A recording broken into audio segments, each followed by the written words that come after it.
Partido Socialista ha ganado las elecciones generales y vamos a gobernar España. Hoy han ganado las elecciones los socialistas y nosotros hemos dado un salto cualitativo para liderar la oposición. Quien no entienda que España es plurinacional, sencillamente no entiende España. Yo soy una persona que no eludo las responsabilidades, el resultado ha sido muy malo. Bienvenidos a la Resistencia.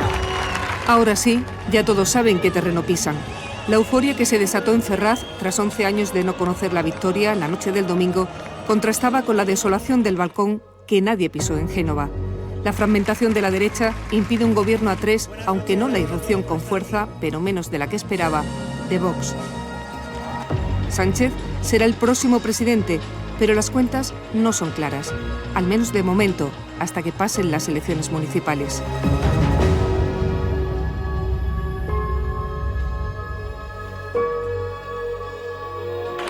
No hay prisa. Parece que todos, en mayor o menor medida, han echado el freno de mano tras conocerse los resultados de las elecciones del 28 de abril. La semana que viene, el hoy presidente en funciones y ganador de estos comicios, Pedro Sánchez, iniciará la ronda de conversaciones con los principales partidos y les comunicará su intención de presentarse a la investidura. Son días de digerir resultados. Andalucía ha sido una de las claves. Lo ocurrido en las pasadas autonómicas, nos dicen los expertos, podría haber condicionado al resto de España. Ha habido un efecto rebote, yo creo, ¿no? Y la formación del gobierno de PP y Ciudadanos en Andalucía pues ha tenido un efecto claro sobre la población andaluza y en el resto de España también lo creo. Y desde luego ha puesto en el imaginario colectivo que era posible un acuerdo de las tres derechas, ¿no? En este caso, la removilización que ha habido del electorado de izquierda, también motivado por el miedo de la extrema derecha, ha provocado que esos electores que no habían perdido con su identificación con sus partidos, pero que habían virado hacia la abstención en las elecciones andaluzas, en esta ocasión sí que voten. En una campaña que ha sido muy polarizada, donde se ha tensionado mucho, se ha tirado mucho, la respuesta del ciudadano ha sido hacia el centro, porque si vemos dentro del bloque de la izquierda ha habido un trasvase de votos importante de Unidas Podemos hacia el PSOE, es decir, hacia el centro de la escala ideológica, y algo similar ha ocurrido también en la derecha. Se crearon unas expectativas muy altas y nos lo creímos también pensando que había un voto oculto muy grande en el caso de Vox y al final ha parecido que ese voto oculto era inexistente. Es decir, ha habido un trasvase que lo que denominamos los politólogos intrabloques. No han captado evidentemente votos del bloque de la izquierda, pero tampoco han captado votos de los indecisos. Han sido personas que se han movido dentro de las opciones existentes dentro del mismo bloque ideológico. Lo habían dibujado los sondeos, muy criticados por su falta de acierto en ocasiones anteriores. La última encuesta del CIS otorgaba al PSOE un 30% de los votos, se ha quedado en casi 29%, y se habló de cocina exagerada. El último CIS ya dije que era la cistitis de Pedro Sánchez, pero este CIS ya es algo ya sobrenatural. Han cambiado la cocina de la cocina, esferificaciones, nitrógeno líquido, es un laboratorio culinario que ni Ferran Adrià. Creo que se han reivindicado una vez más las encuestas como una herramienta necesaria y que al fin y al cabo debe ser útil a quien realmente tiene el poder de decisión en unas elecciones, ¿no? que son los ciudadanos. Se puede decir que las encuestas lo han hecho bastante bien, pero sí que las encuestas últimas publicadas daban un mejor resultado al Partido Popular del que finalmente ha tenido en las urnas. Y yo creo que este cambio sí que es posiblemente explicable a partir de lo que sucedió en la última semana de campaña y probablemente a partir de los debates. El problema es que el señor Sánchez ha convertido en una muñeca rusa, una matrioska, porque dentro de él está Podemos, está Esquerra Republicana, está Junts pel Cat. Le he traído un libro que usted no ha leído, su tesis doctoral. Yo tengo otro libro que regalarle que es el de Santiago Abascal y el de Sánchez Dragó. Creo que los espectadores y la gente que nos está viendo se merece que tengamos un debate sin insultarnos. ¿Pero que es el árbitro? A partir... digo que es una cuestión, señor Rivera, de respeto hacia la gente. Pero no tome el pelo. Que es falso y por tanto usted podrá repetir 1000 veces una mentira, pero es falso. Claro. Falso es falso, no es no y nunca es nunca. El calendario empezará a correr, aunque despacio, porque todo está condicionado por las próximas elecciones municipales y europeas, cuya campaña arranca el viernes, sin apenas respiro, tras la que acabamos de concluir. El 21 de mayo se constituirán las Cortes y hasta que no se celebren los comicios del 26 de mayo habrá pocos movimientos para formar gobierno. Sobre papel, sería en las próximas semanas de junio cuando se celebrase el debate de investidura y después la formación de gobierno. Pero ya tenemos experiencia previa de que las cuentas no son tan fáciles cuando las matemáticas no son exactas.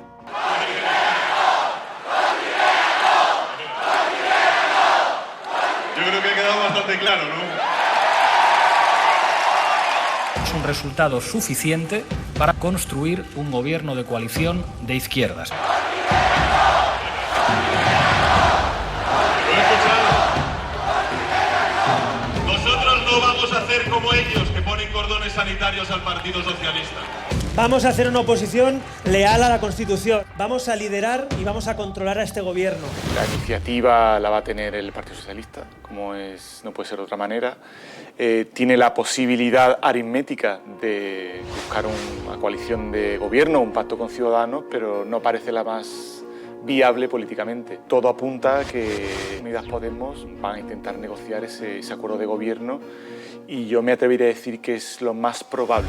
Quizás el PSOE busque gobernar en solitario con pactos puntuales a izquierda y a derecha según la temática, pero que la aritmética parlamentaria va a ser muy complicado y los partidos tienen que acostumbrarse a entrar en una nueva dinámica de diálogo entre fuerzas políticas muy distinta a la que ha sido la dinámica política en España en los últimos años.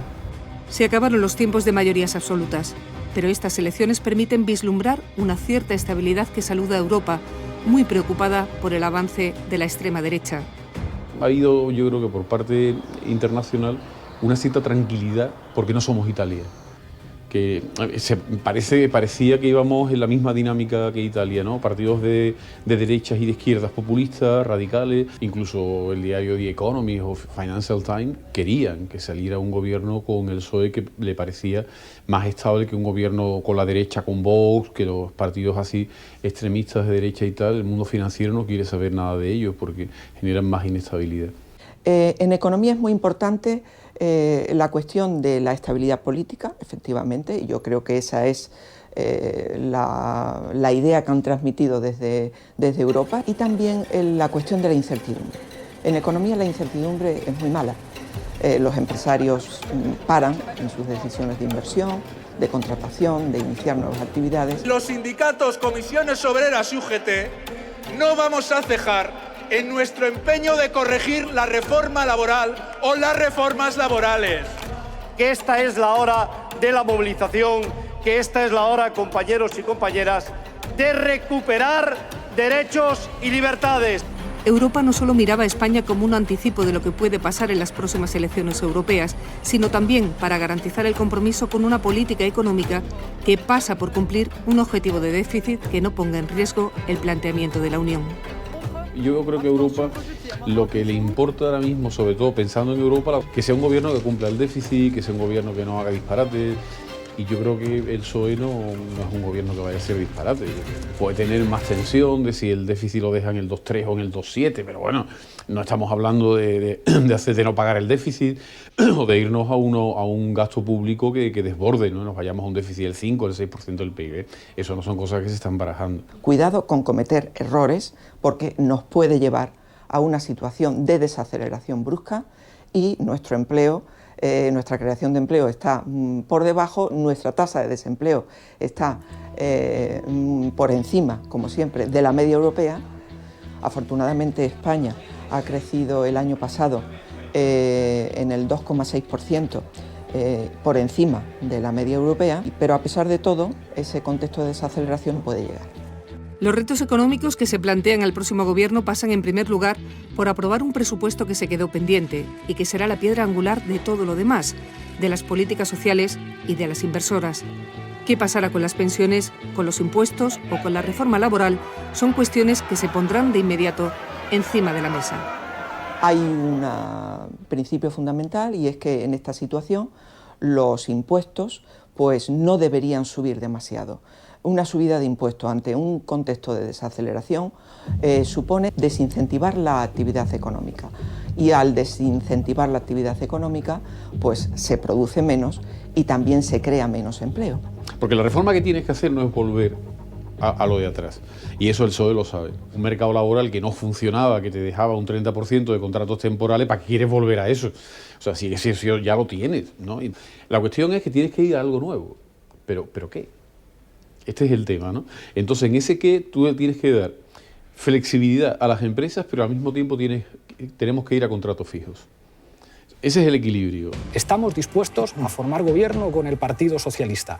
Lo que no termino de entender es por qué el Partido Socialista no aclara que no puede llegar a un acuerdo con Ciudadanos. Bueno, no está en mis planes el intentar pactar con un partido que lo que ha hecho ha sido poner un cordón sanitario al Partido Socialista. Porque el señor Sánchez está gobernando y ha gobernado con los que quieren liquidar mi país, con los separatistas, con el señor Torra, Puigdemont, Rufián, y yo con esos no voy ni a la vuelta de la esquina. En una semana parece que se ha alejado la idea de que la ultraderecha fuera decisiva. Tras una campaña hecha en redes sociales, alejada de los debates, bien por exigencia de la Junta Electoral, bien por decisión propia, en esta casa no quisieron venir a debatir cuando sí podían haberlo hecho, sin exponerse siquiera a entrevistas más que escogidas, Vox ha entrado con fuerza en el Congreso, pero no con la que ellos esperaban. Pero eso sí, ha hecho trizas al Partido Popular, que ya en estos días intenta rehacer el discurso, de lo que toma nota el partido de Abascal en Andalucía, y advierte que son necesarios para los presupuestos. O ahora nos llama ultras o extrema derecha, pues es que efectivamente tiene ganas de molestar y tiene ganas de ofender o incluso de injuriar, con lo cual, bueno, pues evidentemente nosotros pues tomaremos medidas. La crisis en el PP allana también el camino de Ciudadanos, que se proclama líder de la oposición. En Andalucía incluso es la segunda fuerza. A nivel general, la derecha es muy significativo.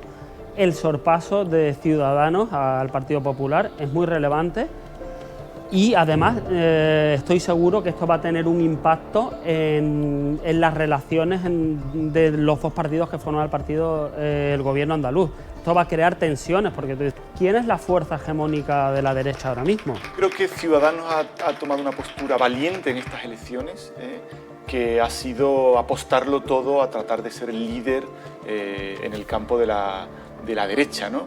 No lo consigo del todo. Aritméticamente no es la primera fuerza del espacio político de la derecha, pero de alguna manera ya el PP le ha visto las orejas al lobo, ¿no? Las estrategias se recomponen en estos días. Las ejecutivas y los órganos de dirección analizan al detalle lo ocurrido, porque de inmediato entramos de nuevo en otra campaña y hay muchos detalles que no quieren pasar por alto.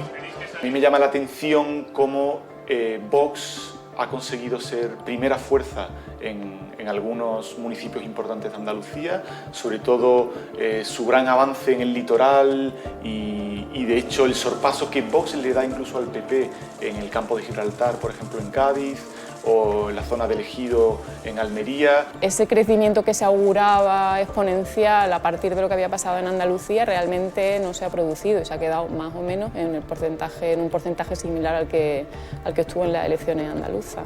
De ahí a que ese sea su techo, pues bueno, esto nos lo dirán los datos y las próximas convocatorias electorales. La izquierda tiene otro desafío. La izquierda tiende a desmovilizarse de una manera más rápida que la derecha. El desafío ahora mismo para la izquierda es conseguir mantener esa movilización también en unos procesos electorales que el ciudadano no percibe como tan relevantes como unas elecciones generales.